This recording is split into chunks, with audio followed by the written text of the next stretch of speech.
My name is Brian Safine. I'm an assistant principal at Saratoga High School. I've been in this position for 6 years. Growing up, my mom was a real estate broker, so I understood the business side there. My dad was a recreation major and a recreation director at the University of California, Berkeley. My mother's work definitely kept food in the pantry, kept us sustainable as a family. My dad's job, on the other hand, as a recreation director, looked like a lot more fun. He worked outside, he worked with young people. I think he drew energy from being in his role, and that was not lost on me. It looked like it was important to have fun at work. Growing up, my parents expected me to go to college. That was a given. They would prefer a University of California school. That was kind of the message that was delivered to us. They wanted me to do what I wanted in terms of a course of study and a career, but to always be doing something.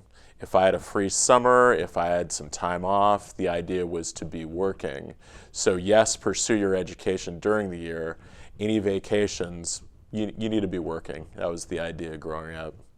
I was glad to have the time to study during the school year relative to some of my friends who worked during the school year in college. So I knew if I had vacation, the least I could do was work for those 3 months. My high school experience can be consummated in one hyphenated word, clock watcher. I was a clock watcher. The clock could not tick fast enough in the high school classes I was enrolled in.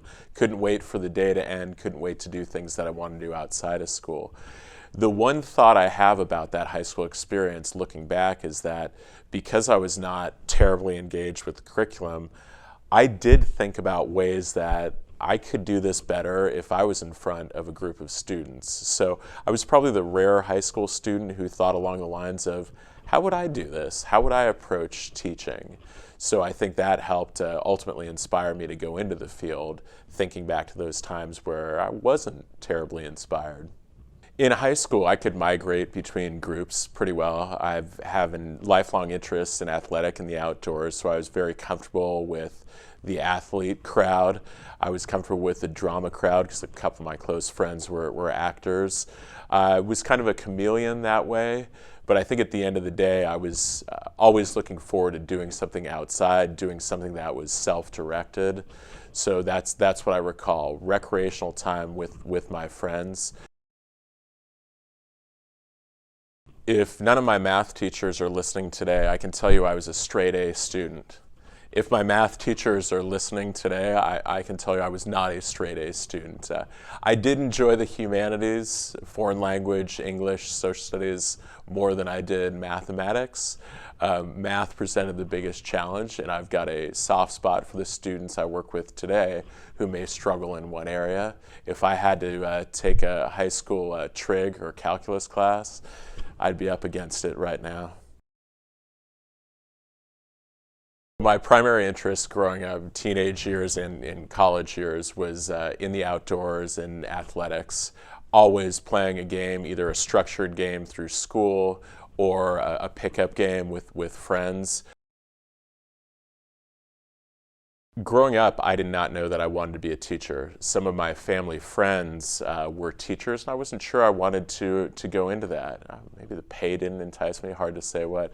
I didn't know for sure that I was going to be a teacher until I got out of my traditional context.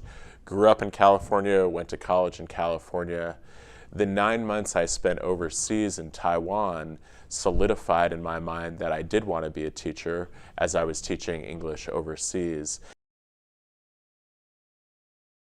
I went to college because my parents told me I was going to college. There was no awareness of this will result in greater employability, this will result in greater income. It was the next thing to do. So admittedly, my move to college wasn't too intentional. My moves after college, including the move overseas, was far more intentional. I picked my college because it was perceived to be the most selective of the ones that I was accepted by. So that was certainly my parents' directive.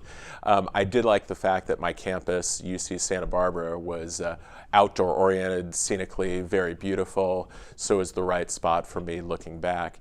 The college major, history, I picked because I got real excited learning that history was not just about memorizing names and dates and facts, but understanding why people make the decisions they do, why people move the way they do, how things change over time. So when I was exposed to history courses at Santa Barbara, I fell in love with the subject, and that led to my first job, which was being a history teacher here in Saratoga.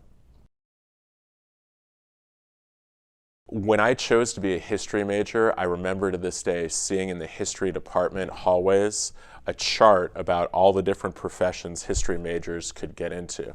And I realized there was a little PR going on as they presented this chart, but a lot of the branches of the history chart led into law.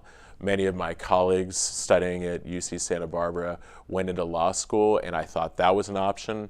If not, perhaps being a college professor. So those were plan A and plan B at the start. I was lucky enough to have the chance to travel overseas. When I traveled overseas, this was right after my undergraduate experience, I started teaching, fell in love with the occupation therein, and never gave law school or a master's in history a second thought. I'm very grateful to this day for my grandparents who worked incredibly hard for about 40 years each to put my brother and I through college. Neither of my grandparents went to college on the paternal side. They both worked as laborers. My grandmother worked in a blood bank. My grandfather worked as a banquet waiter. Both lived in San Francisco. Both moved from New York to San Francisco around the Depression. So they understood the values of hard work. They understood the benefits of educating future generations, never lost sight of that, saved, so 2 generations removed would have more opportunities than they. Those of us who have gone into administration have, for the most part, followed a path that include bachelor's degree, then teaching credential, which for most people is a year-long program, a master's degree, which is a 2-year program, and then employment in the administrative capacity. After the bachelor's degree, anyone interested in getting a teaching credential needs to pass the CBEST, which is an exam measuring basic skills in reading, writing, mathematics. The CBEST is the California Board of Education Standards Test. It's specific for people who want to go into teaching in the state of California. Passing is required for both substitutes and fully credentialed teachers. Transitioning from that into a master's program, students need to apply for various master's programs. Typical teacher ed programs are 2 years. The undergraduate grades are important, not as essential as, say, med school or law school, but still important. And then to move into administration, you need to complete that master's degree and then get a secondary credential, what's called a Tier 2 credential, to stay active in the field. I got my bachelor's degree at the University of California, Santa Barbara. While in school, I worked summer camps with young people. So from my first experience, I've been with young people, and I love doing that. Went on to teach abroad after I completed my bachelor's degree. I spent 9 months in Taipei, Taiwan, teaching English. I came back to the States and got my teaching credential, taught for 8 years, subsequently got my master's, and then went into school administration. The most unconventional part of my path was that at 22 years old, I moved to the other side of the world and ended up teaching. Students who are coming up through college today need to be wide open to being in different places, doing different types of jobs. Taking a leap of faith and being overseas has put me in a position where I think I'm more of a leader and more empathetic for other folks who are part of that global mobile economy. When I was a teacher, I was involved in union leadership. I was involved in mentoring other teachers. I was involved in coaching sports and leading student travel. For people planning on going into administration, it's important to remember others notice when you volunteer to do things beyond yourself, beyond your classroom. So I don't think it was happenstance that I was invited to apply for an administrative job despite not being fully finished with my administrative credential. I don't think that would have happened if I focused strictly on the craft of being a teacher in the classroom. Being invested in the community is essential to advancing in education. As an 18-year-old, I remember leading a summer archery class where there were 40 students. That's 40 young people with bows and arrows, and I'm out giving instruction in front of them, and that was powerful. I remember to this day feeling like it's thrilling, it's energizing to be responsible for young people. When I was finished with my undergraduate degree, taking a leap of faith and leaving a familiar context, teaching abroad was essential to who I am right now. It gave me a different sense of the world. Working as a teacher in California, as an administrator, you'll have many opportunities to work with people who come from a different place. A statistics class I would view as essential for students. Anything one does in the business world, anything one does in terms of management or planning, statistics is essential. You have to be able to understand statistics and explain them to wider groups. So I look back and reflect on my learning therein, and I'm grateful that I had the chance to learn something outside of my major.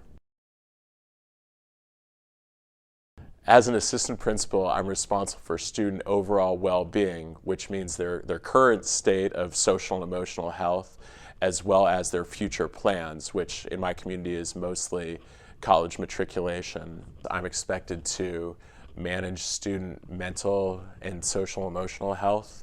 So at the end of the day, I've got to make sure my teenagers are okay in the classroom, and if not, they're getting the support they need from our guidance counselors and our teen therapists here. So that's first and foremost, this student overall well-being. Beyond that, I'm responsible for presenting the curricular options for our students, helping them plan their high school schedule, and then looking ahead, planning and supporting them with their college applications. It's a team effort, but as a group of administrators, guidance counselors, and secretarial staff, we're all in the business of assuring the present and giving them a glimpse into the future. A typical week would entail supervising activities. Last week I was at 2 different games, for example, and also classroom time. Last week I had the chance to stop by 3 different classrooms here on campus. The rest of the time is spent in the office, either in meetings, phone calls, emails with the various stakeholders, staff, students, and parents. So of the 3 groups that I work primarily with, colleagues, which is our staff, parents, and students, each group has their own focus of conversation. With the administrative staff, we're planning a direction for the school. The teaching staff, we're talking both about the direction of the school, and we also evaluate the teachers. The students, we're charting a course for their high school path, making sure they're taking classes that fit their interests and lead them towards their future, which is often college here. The parent group will talk about, yes, their future is important. Let's make sure we take care of today. We give parents the proper tools so that they can guide their students without hovering over them. One important notion of administration is you're colleagues with the teacher. You work on the same staff. However, you're also in an evaluatory capacity. So teacher evaluation is crucial to forming the staff that you want. Most folks know that in California, the tenure period is 2 years. So we as administrators have 2 years to make what's essentially a career-long decision for individual staff members. We work together as an administrative team to divide up the folks on our evaluation caseload, and then we observe them 3 times a year. Admittedly, they're very tough conversations to have with colleagues who you've said, we've given you your trial period, we're not having you back for a full-time tenured position.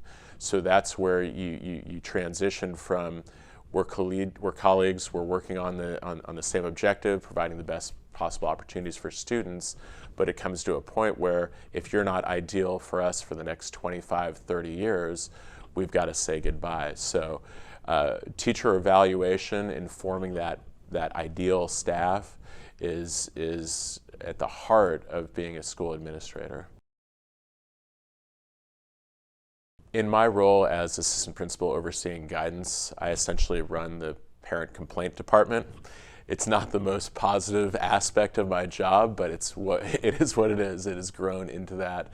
So I field questions and concerns from parents. My first course of action always is to say, how does your student feel about this? They're the one in the classroom for 130 days. So does your student know you're here? Is it something that they're comfortable with?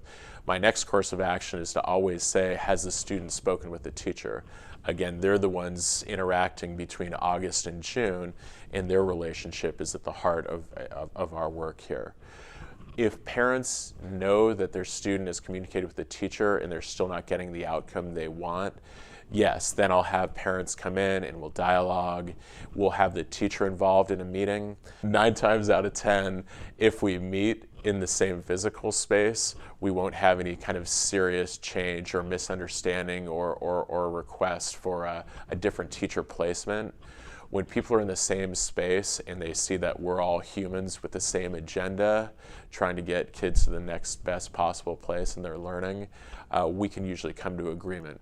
The process of getting people to realize we're all operating from the same basic premise takes time, and it takes some angry emails and occasional angry voicemails, but with that challenge, we bring it back to the student-teacher relationship, get folks in the same space, and can work things out.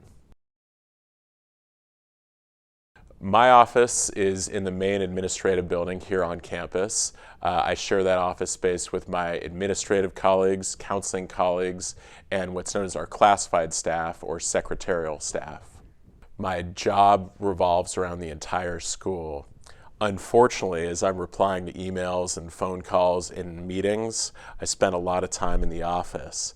My goal is always to get out more, be in classrooms, be it musical performances, be it drama performances, be it sporting events.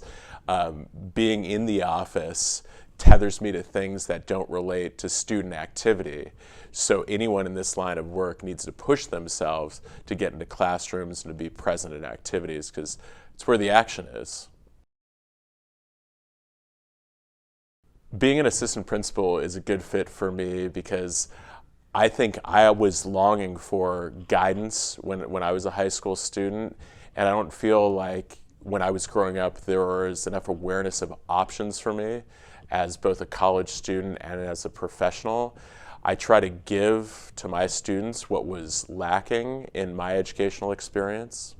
As an assistant principal, I think I'm in a great place because I get to work with young people, and I really appreciate their energy. I love to hear about what's going on in their lives, future hopes, future dreams, current challenges. I'm a people person. I enjoy what's going on with young folks, trying to give them guidance wherever possible. It's exciting for me to come to school and work and see things through the eyes of teenagers. As an assistant principal, I'm excited every day to come and work with folks who work really hard in their own capacity, but don't always see that hard work pays off. What motivates me is to let young people know there's a beautiful world ahead. Your college, your career, when you can start doing the things you love to do, you'll find it to be incredibly gratifying. So my own personal experience, I try to reflect back to students. You're not necessarily going to love everything you do every minute of the day as a teenager. Stick with it. There's something better coming when you can start driving the ship a little bit more. As I transitioned from teacher to school administrator, the hardest thing to prepare for was the unpredictable. As a teacher, I was the ringmaster in the classroom. I could orchestrate most every moment that we had together, the students and I. As an administrator, you could have a to-do list with 50 items. If a serious issue comes up, you may not get to one of those 50 items because all your time would be spent unpredictably on that one major issue. As an administrator, you're around students morning, noon, and night. Your day doesn't end at 3 o'clock. We average, as administrators, about 60 to 70 night and weekend activities a year. We're responsible for supervising games, dances, performances, the occasional club or field trip activity. So anyone transitioning from teaching to administration needs to know a lot of your nights and weekends are no longer yours. The biggest struggle for me, I would say, both in teaching and now as administrator, was growing up, I detested public speaking. Every aspect of teaching is public speaking, of course, so there's the irony. Same with being an administrator. When I started my job, I did not like being on stage in front of 300 people. It's something you have to warm to, and what is it, the second greatest fear, right behind fear of death? But practice in any context, big or small, the more public speaking one does, the more second nature it becomes. Working with nearly 1,500 teenagers on a daily basis means darn near anything can go wrong. There's a lot of brain research about teenagers, and the fact that they haven't fully developed their frontal lobe means they're more prone to risk-taking. So that results in the occasional disciplinary challenges. It results in the occasional emotional turmoil. So I would say risky teenage behavior related to driving, related to drug and alcohol use can come up unexpectedly. Those are things that can go wrong. Turmoil based on peer relationships and social media can come up as daily challenges where students can be very upset by what someone said or did, either literally or virtually online. Every week, we as administrators experience students bringing something to our attention that has its roots in a social media exchange. Someone was insulted, someone was threatened on social media. 80 to 90% of the issues we see here on campus have their roots in a social media dispute. So when students bring in these issues to us, and they will literally show us something on their phone, laptop, or even a printout, we have to now address that because it's become a school issue. A big challenge for this generation of students is letting them know that we can compartmentalize what someone says anonymously is different than what a close friend says or does or thinks about you. A real big challenge for educators right now is to let students know at a point in your life, you're not going to worry about what 300 online friends. You're going to be more concerned with what 3 literal, real friends say and do and think. The biggest challenge for students today is a mental challenge. And what we often forget as adults is teenagers are told to do a variety of things and do them well.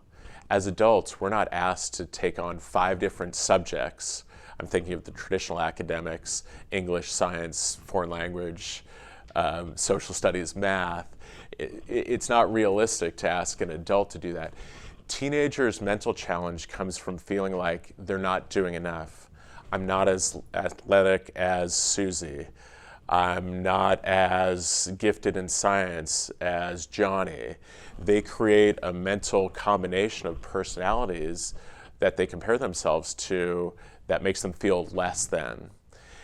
Our challenge as educators to let students know you're heading towards a place where you can carve your own path, where you can take more of the courses you want, where no one will judge you if you're less than that ideal. So a big challenge for students today, again in the social media world, is this perception that everyone else has their life together. This perfect image that we're allowed to project via social media isn't the reality. letting students know that their own path, their own best effort is indeed right for them is essential. Beyond having the right degrees and having classroom teaching experience, which is essential to administration, the soft skills are essential. Being a good listener, being a good communicator. You can't write enough to practice being in school administration, because so much of what you do is relying on your ability to communicate out to wide groups, and most of the time it's done via email or a newsletter or PowerPoints, other types of format. Beyond that, public speaking is essential. I think anything in education worth doing has an element of public speaking. Of course, teaching does, counseling does, and especially being an administrator, where you're often going to be on stage in front of a few hundred people at a time. Part of what I learned along the way of getting that credential was being able to see the big picture. A statistics class that I took helped me to understand how I would eventually have to build a schedule, or how I would eventually have to use data when I presented to our students and their parents. In education, one shouldn't expect regular bonuses or performance-based pay. You know you're doing well when students talk with pride about enjoying a class, enjoying an extracurricular experience, finding a college or a college major of their liking. You know you're doing your job well when students are finding a niche, finding a passion, be it in their current high school courses or collegiate course of study. We're required to publicize a school profile, and that gives statistics related to percentage of students attending four-year college, scores on standardized tests like the SAT. So our school board is always interested in numbers like that. Other colleges are interested in numbers like that. So here at Saratoga High School, there's a very motivated student body. So we have a four-year matriculation rate around 85%. By matriculation rate, I mean the percentage of students who choose to go directly from high school to a four-year university. Our SAT scores average close to 500 points above the national average. So by those traditional college-going measures, we're on par with the best public high schools in America. People who are looking to get in the field need to be at schools as much as humanly possible. As a college student, volunteer in a classroom. See if it's for you. As you graduate from college, if you've got an interest in education, get your substitute credential, test it out first. Before you invest in a teaching credential program or a master's, decide for yourself if it's what you want to be doing. After that point, after you get embedded in a school, get involved. Go to every meeting you can, go to every event you can. Let people know that you're in for the long haul. As an administrator, what we're looking for, whether it was an undergraduate or whether it was a veteran teacher, someone who's raised their hand, said, I can do that, I can lead that, I can get involved with that. In an interview format, it's really hard to assess work ethic. People can say the right things and express their work ethic. If I look at a resume and you've shown that you've led different initiatives, you volunteered to do different things with compensation or without, I'm more likely to see that you've got work ethic that will last. There's an old joke in education about the three best reasons to go into the field, and those are June, July, and August. That's a very old, very dated joke. It doesn't work anymore. If you're involved in education, you are revamping curriculum over the summer. If you're in administration, you don't even really have a summer. Your vacation is about 4 weeks, typically 4 or 5 weeks. So you can't fake it. You can't fake being in education for the wrong reasons. You've got to do the work. You've got to want to be around kids. As a teacher, you've got to want to take the time. For every hour in your class, you're going to prepare for an hour overnight heading into the next lesson. So there's no substitute for hard work. There's no faking it. Sure, some people get interviews and some people even land jobs, but they don't stay in the education profession if they're not invested and willing to put in the time. One memorable experience was leading student travel as a middle school teacher. Every April, I took around 100 13-year-olds to Washington, D.C. and New York City. On one of those experiences, I was lucky enough to be in the Transportation Secretary's office through a parent connection, interacting with him, Secretary Mineta at that point, having our students meet and greet him and ask him some questions. So taking 100 13-year-olds across country provided many challenges and some memorable experiences. Working at a school allows you to sync the other areas of your life. For example, when you eventually have a family, you have the same vacations. Right now, my son is a student in the elementary school district, so if there's a school event, a community event, he can attend along with me. Our time off is synced, so we get to have true family vacations. So scheduling is definitely a benefit in terms of raising a family and having a job. There is a financial incentive in terms of moving from the classroom to the office as an administrator.